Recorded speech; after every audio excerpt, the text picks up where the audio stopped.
House, a complete family showroom, opposite Bank of Baroda, Station Road, ضلع وقارآباد, تانڈور.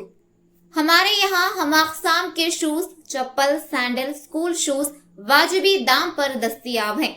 مزید تفصیلات کے لیے ان نمبرات 9032506444 یا 9160181478 پر رابطہ پیدا کریں. السلام علیکم ناظرین، NH TV میں آپ سبھی کا استقبال ہے. ہمارے وطن عزیز میں کوئی نہ کوئی واقعات مسلمانوں کو پریشان کرنے کے لیے کیے جا رہے ہیں. صدر مجلس اتحاد المسلمین الحاج بیرسٹر اسد الدین اویسی نے ریاست تلنگانہ کے حلقہ اسمبلی کوڑنگل میں پارٹی کارکنوں کے اجلاس میں حالات حاضرہ عنوان سے مخاطب ہوتے ہوئے مسلمانوں کے موجودہ حالات کا تذکرہ کیا. انہوں نے اپنا خطاب جاری رکھتے ہوئے ریاست مہاراشٹرا کولہاپور میں پیش آئے مسجد کو نقصان و بے حرمتی کا اور وہیں پر ایک مکان کے مکینوں کے زیور لوٹنے کے واقعے کا تذکرہ کرتے ہوئے کہا کہ جہاں یہ واقعہ پیش آیا اس حلقے کا MP کانگریس سے ہے. ہم مسلمانوں پر مصائب کے پہاڑ توڑے جا رہے ہیں، اس پر زبان تک نہیں ہلاتے.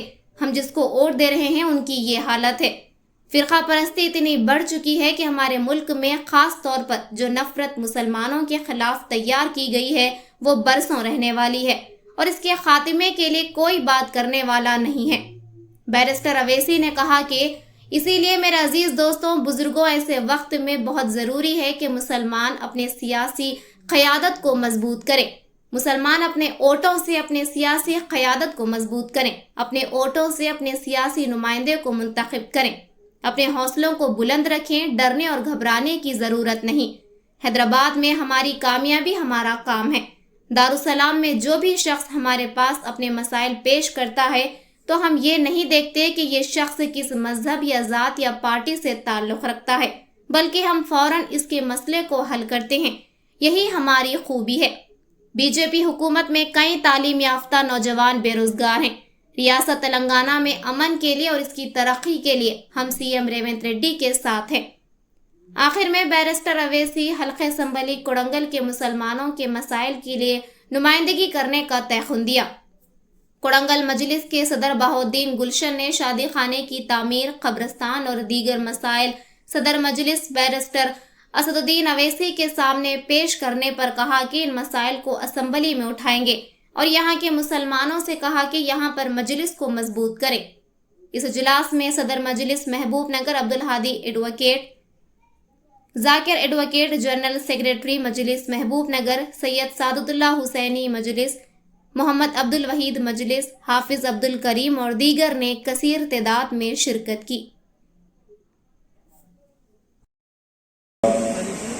امام مکہ مسجد کوڑنگل محترم جناب سید خیرات علی قادری صاحب، محمد عبدالہادی صاحب صدر مجلس اتحاد المسلمین محبوب نگر، محمد ذاکر یوتھ پریزیڈنٹ محبوب نگر، جناب عبدالہادی صاحب صدر مجلس تانڈور، محمد ذاکر ایڈوکیٹ صاحب محبوب نگر، محمد سعادت اللہ صاحب کونسلر محبوب نگر، محمد شاہنواز حسین صاحب شیخ عابد سلطان یاسر الدین، شیخ احمد صاحب شیخ رومان، محمد اظہر سید ارشد علی قادری، جناب خالد محمد مرتضیٰ، جناب سلطان ناصر الدین، جناب رمیش نائک صاحب اور امجد خان صاحب. معزز حاضرین اکرام، بزرگان قوم اور ملت، میرے غیور نوجوان ساتھیوں، ابھی صدر مجلس کوڑنگل جناب سلطان بہاؤالدین گلشن صاحب نے مجھے یہ بتایا کہ کوڑنگل میں اردو شادی خانہ 15 سال سے بوسیدہ حالت میں ہے. عیدگاہ قبرستان کا سروے کرانے کے باوجود بھی سروے کی رپورٹ نہیں دی جا رہی ہے اور قبرستان کے باؤنڈری کی سب ضرورت ہے. عیدگاہ کو بھی توسیع کرنے کی ضرورت ہے. مائنورٹی اسکول بلڈنگ کے لیے زمین الاٹ کی گئی مگر آج تک اس کا کام شروع نہیں ہوا. کوڑنگل میں اقلیتی جونیئر کالج کی بھی سخت ضرورت ہے. अस्पताल में डॉक्टर्स की कमी है, उर्दू मीडियम स्कूल में असातिज़ा की कमी है, लेडीज का स्किल सेंटर की ज़रूरत है। और उन्होंने बताया कि 150 करोड़ रुपये यहाँ पर एक इबादत गाह के लिए मंजूर हुए, जिसमें 100 करोड़ दिए गए, और शादी खाने और ईदगाह के लिए भी कुछ फंड नहीं दिया गया है। तो मैंने अभी जनाब कौसर फैजुद्दीन साहब रुकन असम्बली को बात कही है कि जो 6-7 आपके अहम मसाइल हैं कोरंगल के, इंशाअल्लाह ताला मजलिस के अरकान असम्बली जो तेलंगाना असम्बली का सेशन चल रहा है बजट का, उसमें इंशाअल्लाह ताला इन मसाइल को उठाएंगे। और यहाँ पर जो यहाँ के रुकन असम्बली तेलंगाना के वजीर आला हैं, चाहे कांग्रेस हो, शरद पवार हो, उद्धव ठाकरे हो, शिंदे हो, फडणवीस हो, सब मिलकर बोले कि दूसरे पार्लियामेंट की सीटों में जो होगा देखा जाएगा, पर यहाँ से इम्तियाज जलील ना कीजिए। और हमने देखा कि इम्तियाज जलील को मिलकर उन्होंने उनकी कामयाबी को रोक दिया। उसके बाद क्या हुआ, महाराष्ट्र में कोल्हापुर में मस्जिद के ऊपर चढ़कर मस्जिद को नुकसान पहुंचाने की कोशिश की गई, और फिर मस्जिद के अंदर नुकसान पहुंचाया गया, बेहुरमती की गई। और सबसे पहले आवाज उठाने वाले कौन? मजलिस इत्तेहादुल मुस्लिमीन के। मैं मजलिस के कोल्हापुर के जिम्मेदारों का शुक्रिया अदा करता हूं कि उन्होंने जैसे उनको मालूम हुआ सबसे पहले वहां पर जाकर उन्होंने एसपी और कलेक्टर से मुलाकात की, पुरजोर एहतजाज किया। और वहां पर किसका एमपी है? कांग्रेस का एमपी कोल्हापुर। अखबारी रिपोर्ट ये कहते हैं कि उन्हीं के करीबी लोगों ने वहां पर हरकत की। उस मस्जिद के करीब जो मुसलमानों के घर थे, उसमें घर में घुसकर जेवर को लूट लिया गया, और ये कहा गया कि नहीं, ये इलीगल इंक्रोचमेंट है गवर्नमेंट के लैंड के ऊपर, जबकि दूसरी जगह पर। तो कोई ना कोई वाकयात हमारे वतन अजीज में बराबर मुसलमानों को परेशान करने के लिए किए जा रहे हैं। और फिर एक नई बात कही गई पार्लियामेंट में कि झारखंड में बांग्लादेशी घुस के आ गए। अरे मेरे को समझ में नहीं आया कि भाई झारखंड का बॉर्डर बांग्लादेश से नहीं लगता, झारखंड का बॉर्डर ही है बांग्लादेश से, तो कहां से आ गए? क्या उड़ के आ रहे, या कोई अजीनाथ है क्या आके वहां छोड़ के यहाँ पे आ गए? उनको अगर आने का है क्या तो बांग्लादेश से आना पड़ेगा, सीमांचल से या फिर बंगाल से या फिर आसाम से। झारखंड का तो बॉर्डर ही नहीं है। नहीं, वहां पर जाकर आदिवासियों के पॉपुलेशन को कम कर रहे। कैसा कम कर रहे हो? हुकूमत आपकी है, बीएसएफ आपकी है, एसएसबी आपकी है, मगर ये बोल देना कि पहले बोलते थे कि घुस के आ रहे। अरे घुस के आके जो हमारी फौज को मार रहे हैं वो जम्मू में हो रहा है। 2021 से लेकर अब तक 50 से ज्यादा हमारे सिपाहियों को पड़ोसी मुल्क पाकिस्तान से दहशतगर्द घुस के आकर मार रहे हैं।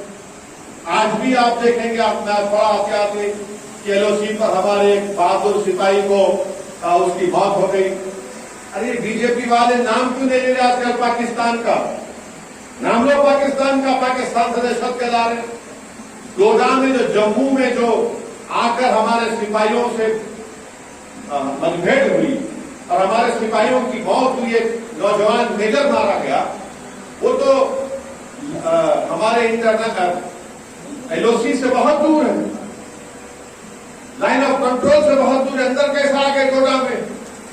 तो बीजेपी इस पर बात ही नहीं करती।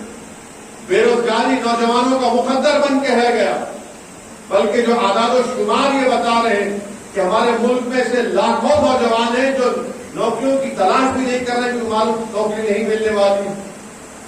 तो ये बीजेपी आज भी उसी तस्वुर में है कि हम ये करेंगे, और तरफ तमाशा ये है कि हम जिसके साथ हैं, जिनको वोट देते हैं, बीजेपी को आप हराओ, हम वोट दे रहे, मगर वो जो हम पे मसाइब और मुश्किलात के पहाड़ तोड़े जाते, जबान तक हिलाते, हिलाने के लिए तैयार नहीं। कि कब तक नहीं हिलाएंगे जबान? आप बोलना पड़ेगा ना। हम तो कोई भैंस नहीं है कि सिर्फ आप हमारा दूध निखार कर दूध पी के भले खा के चले जाएंगे। हम तो एटीएम की मशीन तो नहीं है कि आप आए और बोले कि देखो आना है वोट लो हमारा, फिर उसके बाद गए। रोकना पड़ेगा आपको इन लोगों को। क्यों ऐसा हो रहा है, क्या वजह है इसकी? तो फिरका परस्ती इतनी हमारे मुल्क में बढ़ चुकी है, खास तौर से जो नफरत मुसलमानों के खिलाफ तैयार की गई है वो बरसों रहने वाली है, और इसका खात्मे के लिए कोई बात ही नहीं करने वाला है। सब बात करेंगे, बड़ी बड़ी मीठी बात करेंगे। रे भाई, जहर को कैसे रोका जाएगा? कौन सा तिर्याक आपके ने बताओ हमको कि इससे कैसे उसको रोका जाएगा? इसलिए मेरे अजीज दोस्तों और बुजुर्गों, ऐसे वक्त में बहुत जरूरी है कि मुसलमान अपनी सियासी क़यादत को मजबूत करें, मुसलमान अपने वोटों से अपने सियासी नुमाइंदों को कामयाब करें। कोई बुरी बात नहीं है, कोई बुरी बात नहीं है। जब मैं मुसलमानों की सियासी लीडरशिप की बात करता हूं तो लोग मेरे को बोलते फिरका परस्ती पड़ेगी। कहां पड़ेगी फिरका परस्ती? आज कांग्रेस की हुकूमत है, रेड्डी है नहीं है, अब है ना। टीआरएस थी तो वेलमा थे, तेलुगु देशम आए तो वकम्मा हो गए, जगन थे तो रेड्डी थे। अरे ये सब आपको समझना है इस बात को। मगर अगर हम इस तहफ़्फ़ुज़ ज़हनी का शिकार हो जाएंगे, अरे नहीं असदुद्दीन ओवैसी तो बोलते भाई, उनकी बात सुनने में अच्छा लगता, मगर गांव का इलाका, मेरे भाई गांव हो शहर हो सब हो रहा है एक जगह पर। उसको रोकने का एक तरीका है कि अपने आप को लीडर बनाओ, या नहीं तो किसी को अपना लीडर बनाओ, अपनी जमात को मजबूत करो। सिर्फ अगर आप बोलेंगे कि नहीं ऐसा हो जाएगा, नहीं होता। आपको अपनी जगह पर ये फैसले लेना पड़ेगा। हम भी चाहते हैं फिरका परस्त ताकतों को शिकस्त हो, मगर शिकस्त तो हो रही है, सीट कम हुई है, मगर हमारी सीटें बढ़ी नहीं रही है। बीजेपी के सीट तो कम हुए, हम तो वही 4% पर है। अगर आप देखेंगे इस पार्लियामेंट इलेक्शन में बीजेपी को 36% वोट मिला, 2019 से सिर्फ 1% वोट कम मिला उनको, 1% सिर्फ। और सबसे ज्यादा वोट कहीं पर बीजेपी के खिलाफ दिया गया पूरे मुल्क में, किसी का नाम निकाल कर देखा जाए तो मुसलमान है। मगर आपके नुमाइंदे कामयाबी नहीं हो रहे पार्लियामेंट में, सिर्फ 4% यानी 24 या 25 जीत कर गए हैं। और न महाराष्ट्र में कोई मुसलमान एमपी, न कर्नाटका में कोई मुसलमान एमपी। हमारे चैनल को लाइक कीजिए, शेयर कीजिए और सब्सक्राइब करना ना भूलें।